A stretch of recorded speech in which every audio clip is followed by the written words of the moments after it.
Então muita gente fala, meu corpo, minhas regras, né? Meu corpo, minhas regras, eu faço o que eu quero, o que dá na telha, que não sei o que, né? Então, na verdade, só quem poderia falar isso, né? Meu isso, minhas regras, é o Criador, né? Meu universo, minhas regras, tá? Então, quem não quiser se sujeitar à Torá, tem todo o direito de sair da terra ou dos céus, tá? Seja lá onde se encontre, tá? No caso, nós estamos na terra. Eu não concordo com a Torá, beleza, tá? Então você vai, cria os céus, cria a terra, tá?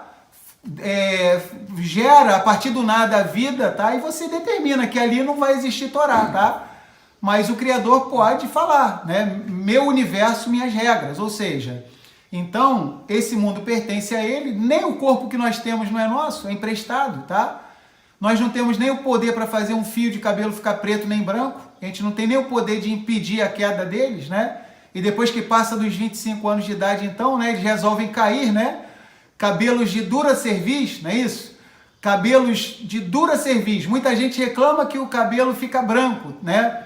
Mas quem dera se só ficasse branco, né? Se fosse só isso. Mas tem uns que além de ficar branco ainda resolvem cair, né? Eles se retiram. Ou seja, nós não temos o poder de nada, tá? Então temos sim que nos sujeitar à Torá de Yahuwah Elohim. Aqui, ó, em cima o nome do Criador, Yahuwah, Yud Rei Vav Rei, tá? E embaixo Verraiá. Vocês estão reparando que são as mesmas 4 letras? A gemátria é a mesma, é 26, ou seja, então Verraiá, sempre que aparece no texto, a gente pode estar na 5ª marcha, mas tem que reduzir e jogar para a 1ª marcha, tá? Tem que parar e ver o que vai vir depois. Então nunca a gente pode ter a pressa de ver um Verraiá nas escrituras e desprezar e ir lendo rapidamente o que vem depois, tá? Então, aqui aparece Verraiá e a palavra que vem depois é o quê? Ekev, ou seja, aparece o nome do Criador codificado. Então, a Torá está dizendo, e acontecerá, né?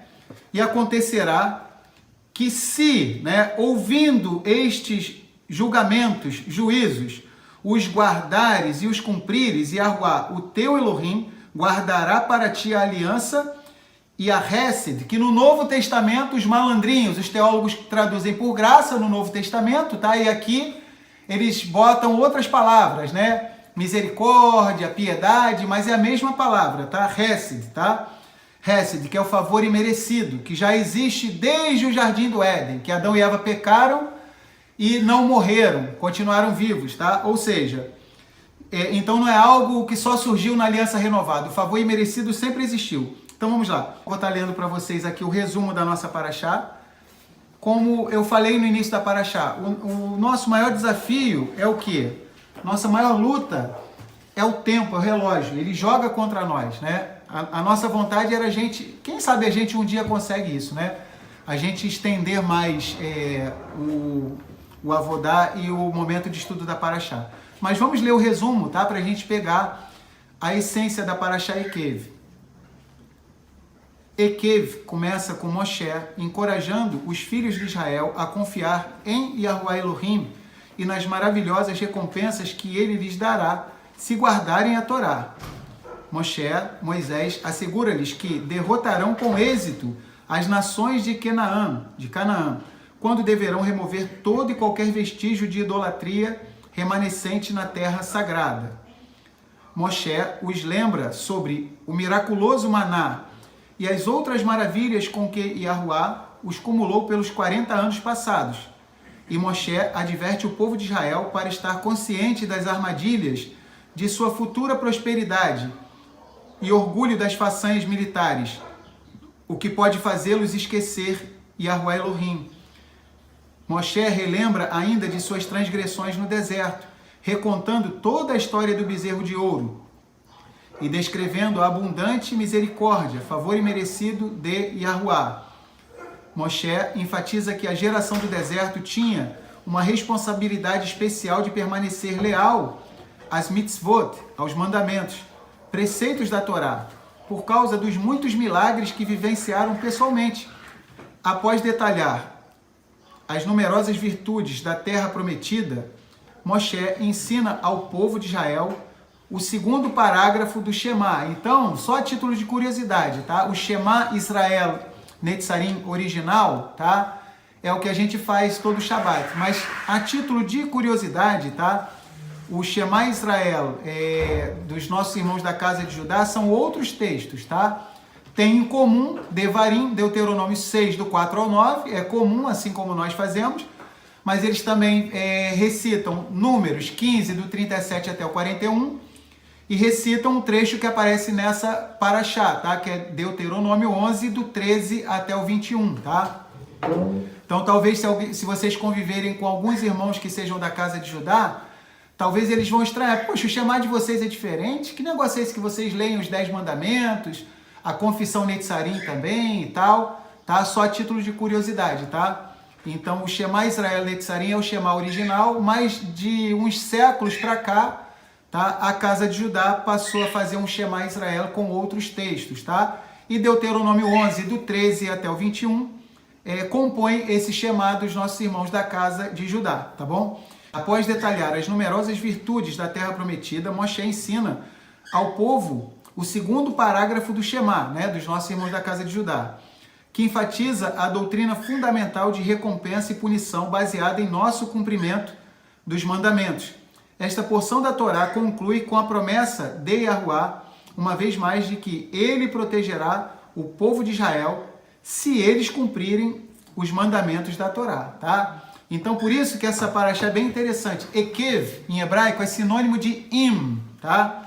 Im é a mesma coisa em hebraico, é se, tá? É algo condicional, tá? Então, por exemplo, parece uma coisa tão simples, tá? E, curiosamente, a palavra mãe também em hebraico, tá? Se escreve do mesmo jeito que im, tá? Só que se fala im, que é um aleph e um men sofit também, tá?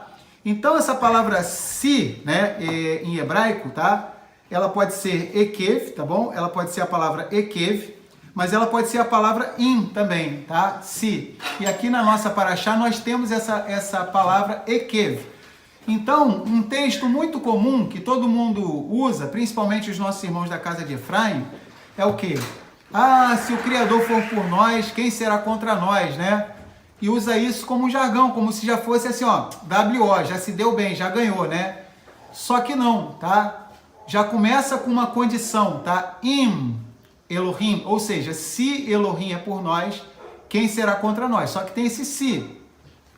O pessoal antigo costumava dizer o seguinte, tá? Com relação ao futebol. Se o Pelé ficasse para a vida toda com 17 anos de idade, tá? O Brasil já tinha ganho mais de 10 Copas. Vocês entenderam que interessante, tá? Se, por exemplo, a gente poderia falar, né? Se eu tivesse, né, um guidão, um selim e 2 pneus, eu seria o quê? Uma bicicleta, tá? Se eu tivesse um volante, 4 pneus, um motor 1.6, tá? Eu poderia ser um carro. E por aí vai. Então, se é uma palavra em português tão pequenininha que muitas vezes a pessoa já acha que pode se apoderar do que vem depois, tá? Essa palavra se denota o quê? Uma condição, é algo condicional, tá? Então o Criador está deixando bem claro aqui. O início dessa paraxá que o Daniel leu para nós, o início da paraxá, né? Verhayá ekev tishmeum. Sempre que aparece esse verhayá, a gente já falou em várias semanas atrás. Verhayá é o quê? Um vav, um rei, um yud e um rei. Se vocês usarem o método de permuta, que é embaralhar as letras, tá? Que é muito usado em Israel, tá? Nós temos as 4 letras do tetragrama, tá? Nós temos o vav, o rei, o yud e o rei. Se colocar em ordem, tá? Puxar para lá cada letra para sua posição, vai ficar o quê? Yud, rei, vav, rei, tá? Então, vou pedir para... Apaga aqui, tá? Para escrever, tá? Vou pedir o Daniel para escrever Verhayá. E escreve Yahuwá em cima, tá? Yahuwá em cima e Verhayá embaixo. Vocês vão ver que são as mesmas 4 letras. Então, sempre que aparece Verhayá, por que eu estou dando ênfase? Sempre que aparece Verhayá, como no Salmo 1:3, né? E será como árvore frutífera plantada junto aos ribeiros de águas. Ou seja, lá também é Verhayá. Sempre que é Vaierri, é num sentido triste, tá? Sempre que tem um Vaierri, denota tristeza. E sempre que tem um Verhayá, denota alegria. É algo muito alegre que vai ser mencionado depois. Por quê? De uma maneira codificada, de uma maneira codificada, aparece o nome do Criador, o tetragrama, tá? Então é coisa interessante. Aqui, ó, o Daniel escreveu para nós. Aqui, ó, em cima o nome do Criador, Yahuwah, Yud Rei Vav Rei, tá? E embaixo Verhaiá. Vocês estão reparando que são as mesmas 4 letras? A gemátria é a mesma, é 26, ou seja, então Verhaiá, sempre que aparece no texto, a gente pode estar na 5ª marcha, mas tem que reduzir e jogar para a 1ª marcha, tá? Tem que parar e ver o que vai vir depois. Então nunca a gente pode ter a pressa de ver um Verhaiá nas escrituras e desprezar e ir lendo rapidamente o que vem depois, tá? Então aqui aparece Verhaiá e a palavra que vem depois é o quê? Ekev, ou seja, aparece o nome do Criador codificado. Então a Torá está dizendo, e acontecerá, né? E acontecerá que se, né, ouvindo estes julgamentos, juízos, os guardares e os cumprires, e Yahuwah, o teu Elohim, guardará para ti a aliança e a Hesed, que no Novo Testamento os malandrinhos, os teólogos traduzem por graça no Novo Testamento, tá? E aqui eles botam outras palavras, né? Misericórdia, piedade, mas é a mesma palavra, tá? Hesed, tá? Hesed, que é o favor imerecido, que já existe desde o Jardim do Éden, que Adão e Eva pecaram e não morreram, continuaram vivos, tá? Ou seja, então não é algo que só surgiu na aliança renovada, o favor imerecido sempre existiu. Então vamos lá. E se ouvindo estes juízos, os guardares e os cumprires, Yahuwah teu Elohim guardará para ti a aliança e a Hesed, o favor imerecido que jurou a teus antepassados. Versículo 13 agora. E ele te amará, te abençoará e te multiplicará e abençoará o fruto do teu ventre, o fruto de tua terra, teu grão, teu mosto e teu azeite, a cria das tuas vacas e o rebanho das tuas ovelhas, sobre a terra que jurou a teus antepassados que te daria. Serás mais bendito do que todos os povos. Aí vem falando uma série de bênçãos aqui, ou seja, vocês repararam que é condicional? É condicional, ou seja, não é WO. Ah, se o Criador é por nós, quem será contra nós? Em Romanos fala, se Elohim é por nós, quem será contra nós? Ó, ele já é por mim, mas será que o Criador está sendo por nós? Muitas vezes não, tá? Se nós violarmos a palavra, tá? Ele será contra nós. Nós lemos lá em Bamidbar que o Mashiach se colocou como adversário de Bilam, de Balaão, porque ele não estava fazendo o que era reto, tá? Então, se nós quisermos que o Criador haja em nosso benefício, precisamos nos sujeitar à sua legislação, à sua Torá, tá? Então, muita gente fala, meu corpo, minhas regras, né? Meu corpo, minhas regras, eu faço o que eu quero, que dá na telha, que não sei o que, né? Então, na verdade, só quem poderia falar isso, né? Meu isso, minhas regras, é o Criador, né? Meu universo, minhas regras, tá? Então, quem não quiser se sujeitar à Torá, tem todo o direito de sair da terra ou dos céus, tá? Seja lá onde se encontre, tá? No caso, nós estamos na terra. Eu não concordo com a Torá, beleza, tá? Então, você vai, cria os céus, cria a terra, tá? Gera a partir do nada a vida, tá? E você determina que ali não vai existir Torá, tá?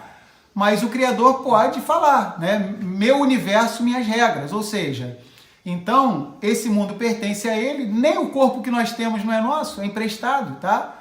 Nós não temos nem o poder para fazer um fio de cabelo ficar preto nem branco, a gente não tem nem o poder de impedir a queda deles, né? E depois que passa dos 25 anos de idade, então, né, eles resolvem cair, né? Cabelos de dura cerviz, não é isso? Cabelos de dura cerviz. Muita gente reclama que o cabelo fica branco, né? Mas quem dera se só ficasse branco, né? Se fosse só isso. Mas tem uns que além de ficar branco ainda resolvem cair, né? Eles se retiram. Ou seja, nós não temos o poder de nada, tá? Então temos sim que nos sujeitar à Torá de Yahuwah Elohim.